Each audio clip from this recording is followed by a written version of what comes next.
Convido os irmãos a abrirem as Bíblias no livro de Provérbios, número 6.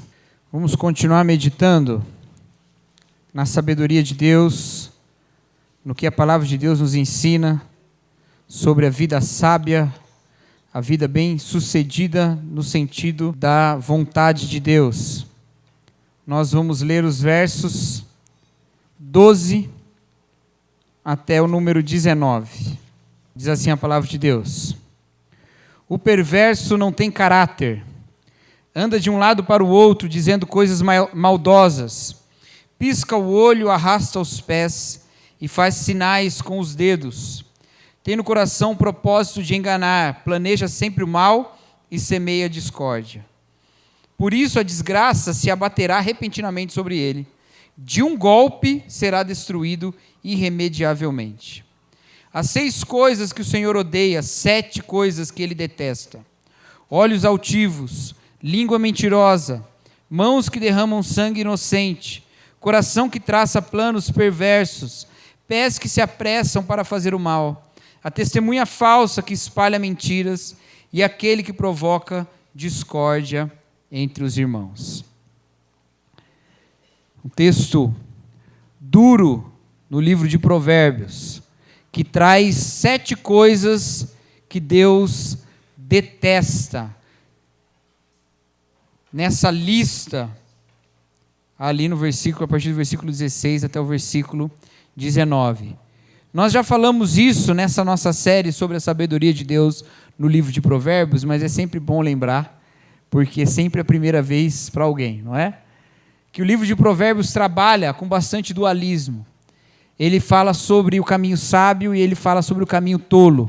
Ele fala sobre quem é a pessoa sábia e quem é o tolo, quem é o insensato. E quais são os fins diferentes de cada caminho, o caminho sábio e o caminho da tolice, que eles vão dar em finais diferentes. E esse texto é um texto que traz uma admoestação a respeito da vida do tolo, que aqui ele chama de perverso. E quando você olha o capítulo 6 todo, que nós não vamos ler hoje, mas quando você olha ele inteiro, você vê que ele traz uma série de recomendações a respeito do caminho da tolice, a qual você não deve pegar. Ele vai falar, por exemplo, sobre quem fica de fiador para outra pessoa, que ele deve entender que aquilo, ele empenhou a palavra dele, e ele vai ter que dar um jeito de se livrar daquilo. Ele fala sobre aquele que é preguiçoso, e ele fala sobre o perverso aqui. E depois, continuando o capítulo, ele vai falar sobre a questão do adultério, da imoralidade, que a gente já refletiu, inclusive, no domingo passado. Mas nesse trecho central, ele está falando da característica básica do perverso. Ele está dando um retrato fundamental do que é ser perverso, de quem é o perverso. Essas práticas que aqui estão ditas, elas são práticas que são típicas de quem é uma pessoa perversa. Não só insensata, que acaba escolhendo caminhos que levam essa pessoa para a perdição, porque se prendeu em algo que não deveria, mas uma pessoa que efetivamente faz o mal, uma pessoa perversa. E a maneira como ele lista essas características é bem típica da poética hebraica. 6 coisas que Deus detesta, 7 que ele abomina, ou a 7ª que ele abomina, dependendo da tradução você vai ver aí diferente.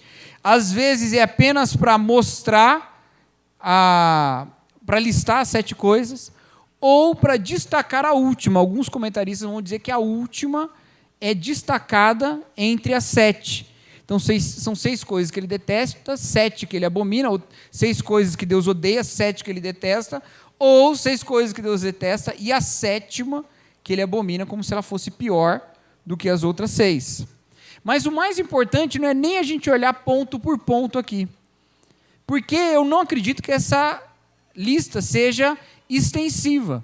Tem muitas coisas ruins que podem fazer parte aqui também dessa lista e que não estão aqui.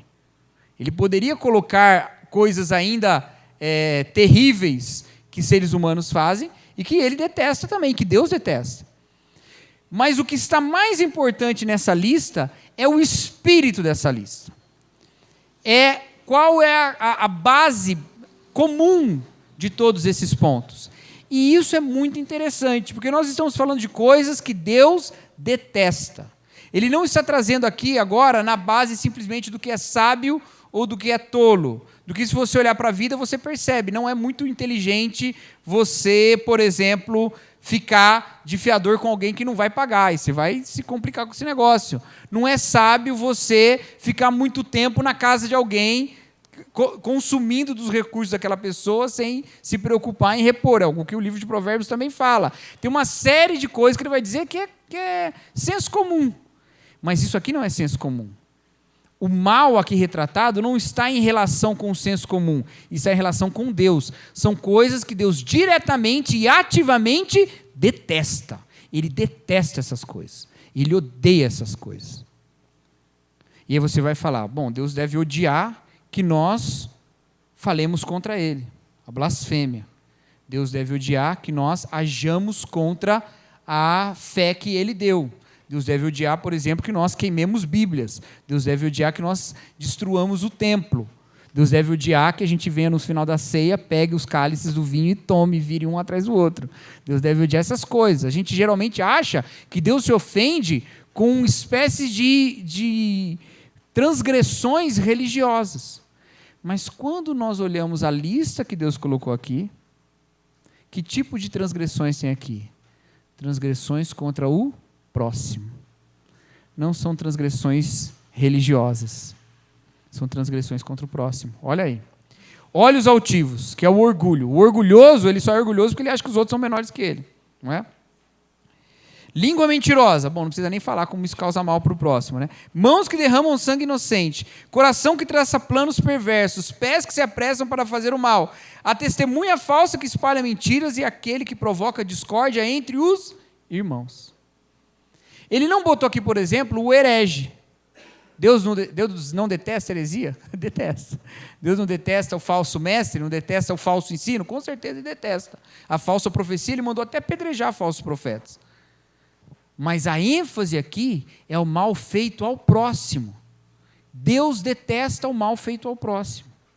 E o texto é tão pesado que essa versão que eu li, possivelmente a de vocês também, ela até dá uma traduzida assim, ela usa uma palavra pesada, que é o perverso, mas quando você vai buscar o original lá na língua hebraica, ou mesmo algumas traduções que mantiveram essa estrutura, você vai ver, talvez algumas traduções aqui tragam isso, que essa palavrinha perverso no versículo 12, ela significa o homem de Belial. Alguma Bíblia aqui está dizendo isso? O homem de Belial? Ah lá, da Denise, do Marcos, da Ana, da irmã Nélia, Severina. O homem de Belial. O que significa o homem de Belial? Bom, a palavra Belial, ela significa o sem utilidade, o sem ganho, o sem utilidade mesmo, inútil, imprestável. Mas essa palavra Belial não é qualquer palavra, ela é uma palavra frequentemente atribuída a Satanás, atribuída ao diabo. O homem de Belial é alguém que encontra sua identidade em Belial. É aquele que encontra sua identidade em algo que não é a missão de Deus. É aquele que é imprestável na missão de Deus, porque é prestável em uma outra missão, presta um outro serviço. Meu pai conta a história de que ele estava num congresso de pastores e estava reunido com os pastores e falando sobre a dificuldade que os pastores tinham de, às vezes, engajar a igreja em certas missões, em certas vontades de Deus para a igreja. E aí chegou um pastor lá e falou assim, pois na minha igreja eu tenho 100% dos membros engajados. 100% dos membros dedicados. Todos eles. Dedicados, engajados. Os pastores admiraram, porque esse colega era um colega muito respeitado por todos eles, e a igreja dele realmente era uma igreja admirável, mas ele completou, 100% engajados, uns para Deus e uns para o diabo. Mas engajados são todos. Não existe em cima do muro. Ou você está fazendo a vontade de Deus, ou você não está fazendo a vontade de Deus. Ou você está manifestando uma identidade que é de Deus em você, ou você está manifestando a identidade de Belial. E aí quando você olha esse trecho todo que nós lemos, que forma uma unidade, a lista e o que ele diz antes do perverso, do homem de Belial, você percebe que a identidade de Belial, ela é divisível. Ela é de conflito. Ela é de causar divisão. Você pode olhar aí, todas as coisas que ele fala são coisas que causam divisão, que causam disputa entre os homens. Essa ideia da disputa, ela é o que está incorporando essa identidade de Belial. Essa divisão, esse um estar contra o outro. Você viver a sua vida agindo contra outra pessoa, seja maquinando mal contra ela, seja se apressando em derramar sangue inocente, uma coisa que nós consideramos terrível, ou seja, pura e simplesmente mentindo, ou criando intriga entre os irmãos. Porque isso tudo é manifestação da identidade de Belial, não a identidade da sabedoria de Deus. E eu acho muito curioso que numa lista com tantas coisas detestáveis, a última coisa seja aquele que traz intriga entre os irmãos. Traz intriga entre os irmãos. Parece um trava-língua, né? 3 pratos de trigo triste trazendo intriga entre os irmãos. Olha aí, ó. Aquele que faz intriga entre os irmãos. Aquele que promove a intriga entre os irmãos. Está no final. Está destacado. Por que isso aqui está destacado? Você pode dizer, olha, derramar sangue inocente é muito pior. É verdade. Mas quanto sangue inocente foi derramado por promovermos intrigas entre as pessoas, ou por intrigas serem promovidas entre as pessoas? E nem todos derramam sangue inocente com as suas próprias mãos, mas tantos ferem relacionamentos com a sua língua. Talvez esteja destacado no último, porque atingiria muito mais pessoas. A famosa fofoca, que traz rompimento entre as pessoas, que traz divisão, que põe fim a tanto agir de Deus em igrejas, em famílias, ela é uma arma terrível. Terrível de Belial, de Satanás. E manifestar isso na sua vida não é manifestação de quem é filho de Deus, mas de quem é filho de Belial. Assim como Jesus Cristo disse que eram filhos de Satanás aqueles que eram mentirosos, também são os que trazem mentira, que espalham testemunhos mentirosos e também os que causam intriga entre os irmãos. Porque a comunhão, a bênção de Deus, da comunhão, ela é uma das manifestações de Deus para que Deus cumpra a sua missão. Ir contra a comunhão de Deus é ir contra a missão de Deus. Quando você olha lá no Salmo, falando da comunhão cristã, quão bom e quão agradável é que os irmãos vivam em união, diz que a comunhão de Deus é como o óleo que desce pela barba de Arão. Você sabe o que isso significa? Que a comunhão de Deus é como a unção do sacerdote. É como se fosse um derramar de Deus, e a gente sabe que é o Espírito que promove a comunhão, é um derramar de Deus no seu povo para cumprir uma missão sacerdotal no mundo. Se você se opõe à comunhão, se você usa da sua língua para causar divisão e não age na verdade como a Bíblia ensina, tem gente em pecado, vai lá e fala direto com ela, ao invés de ficar causando divisão e intriga, você está se opondo à própria missão sacerdotal da igreja. E isso é ser perverso, isso é ser filho de Belial, isso é ser inimigo de Deus, e Deus detesta isso. Detesta essa atitude. Essa não é a manifestação da sabedoria de Deus, essa é a manifestação da esperteza de Satanás. Que é outra coisa, completamente o contrário. E não é só isso que a gente encontra, e não é só nesse texto que a gente encontra. Se você for lá para Tiago, capítulo 3, você vai ver um texto que parece que é o paralelo desse. Lembra que eu já falei para os irmãos que Tiago é o texto do Novo Testamento que mais se aproxima à literatura de sabedoria, à literatura sapiencial. Mais de uma vez, Tiago fala sobre sabedoria e sobre língua e sobre atitudes, como é dito lá em Provérbios. Tiago poderia ser uma espécie de Provérbios do Novo Testamento, não é exagero dizer isso. Vai lá em Tiago, capítulo 3, a partir do versículo 13. Tiago 3:13, nós vamos ler até o versículo 18. Quem é sábio? Sabedoria aí, hein? Quem é sábio e tem entendimento entre vocês? Que o demonstre por seu bom procedimento. Nossa, peraí, de novo. Quem é sábio e tem entendimento entre vocês? que o demonstre por seu bom procedimento, mediante obras praticadas com a humildade que provém da sabedoria. Lembra lá dos olhos altivos? Olha a humildade que vem da sabedoria aqui. Contudo, se vocês abrigam no coração inveja amarga, ambição egoísta, não se gloriem disso, nem neguem a verdade. Esse tipo de sabedoria não vem dos céus, mas é terrena. Não é espiritual, mas é demoníaca. Olha aí, de Belial. Pois onde há inveja e ambição egoísta, aí há confusão e toda espécie de males.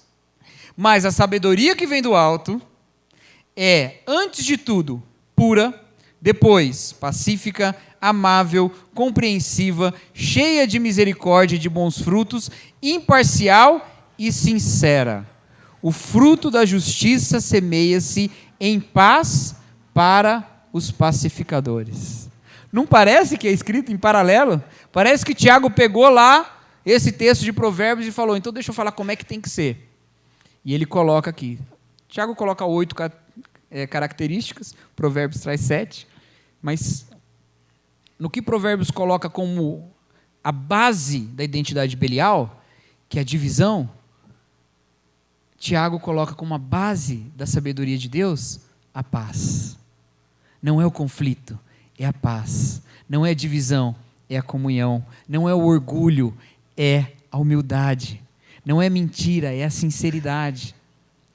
Essa é a característica da verdadeira sabedoria. Essa é a identidade da sabedoria, a identidade do sábio, porque o sábio demonstra sua sabedoria pelo seu bom proceder.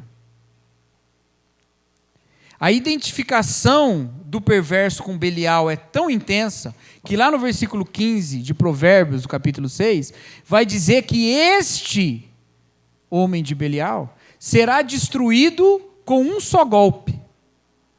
Algo muito semelhante do que o Novo Testamento fala a respeito de quem? De Satanás, que será destruído também de uma vez, com o sopro da boca de Deus. Então nós estamos diante de uma escolha de identidade. O que é que nós manifestamos? Uma identidade que é de Jesus Cristo ou uma identidade que é do diabo?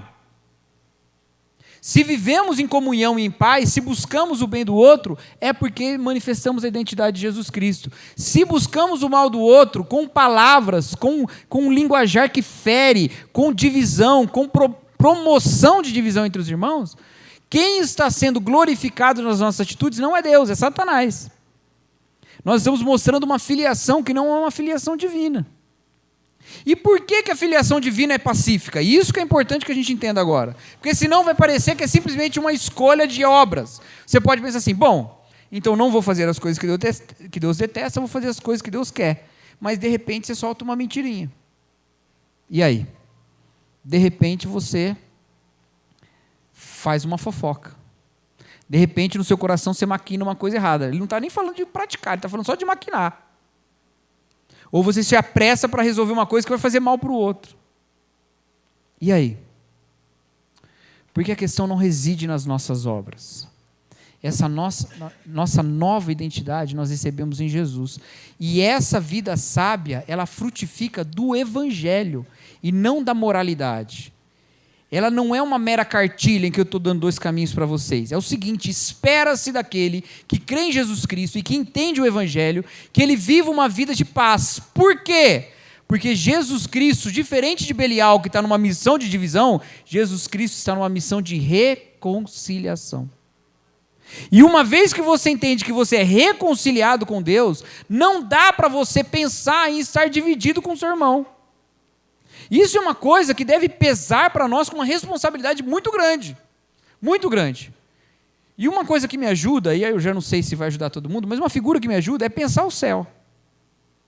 Porque você pode estar numa inimizade com o irmão aqui na terra, mas você vai estar no céu e vocês dois são amigos de Jesus. E como é que vai fazer esse negócio? Não vai ficar bom. Não vai ficar legal. Ah, mas lá no céu, então eu vou ver a glória de Jesus e vou... Não, lá no céu, você vai se envergonhar de ter morrido sem ter acertado isso com o seu irmão. Graças a Deus, que Deus te salva. Mas haja pela identidade de Jesus Cristo. A palavra de Deus, ela mostra isso. Como nós fomos alcançados por Deus num movimento, como Deus espera que esse movimento continue. E que esse movimento só não continua porque nossa fé é fraca.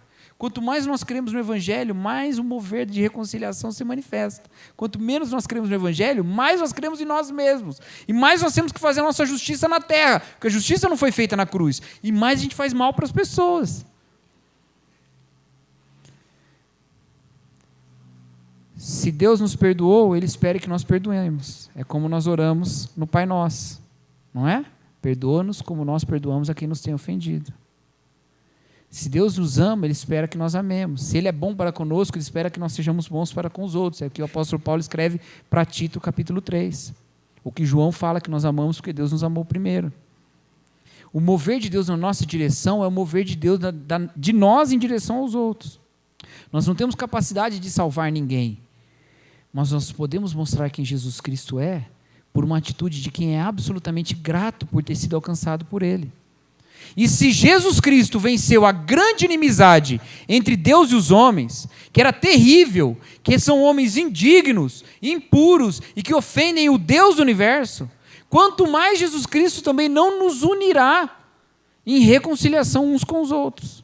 Então é nesse mover que a gente caminha, o mover da comunhão, o mover do abraçar e não do separar. Jesus Cristo não promoveu inimizade no seu ministério terreno, porque a sua mensagem era de reconciliação. Mas Ele teve inimigos? Teve. Muitos. Mas quem eram os inimigos? Aqueles que não se identificavam com Jesus Cristo, mas se identificavam com Belial. Aqueles que Ele chamou de filhos de Satanás. Porque quem é amigo de Cristo abre os seus braços para receber a todos como amigos de Jesus.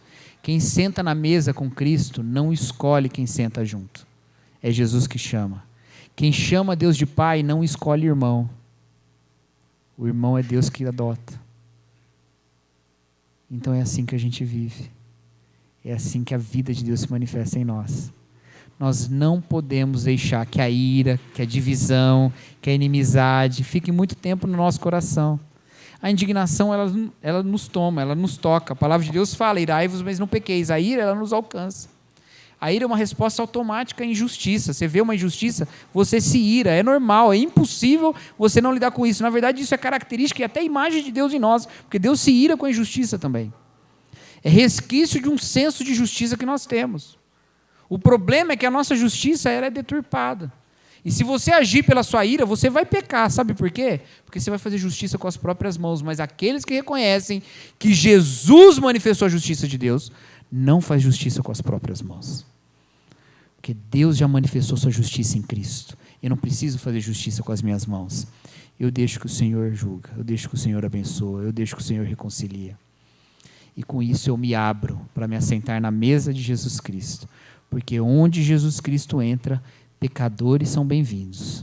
E se Jesus Cristo entrou na nossa vida, pecadores são bem-vindos também no nosso relacionamento, para que nós caminhemos em buscar a identidade de Jesus e não a identidade de Belial. Amém?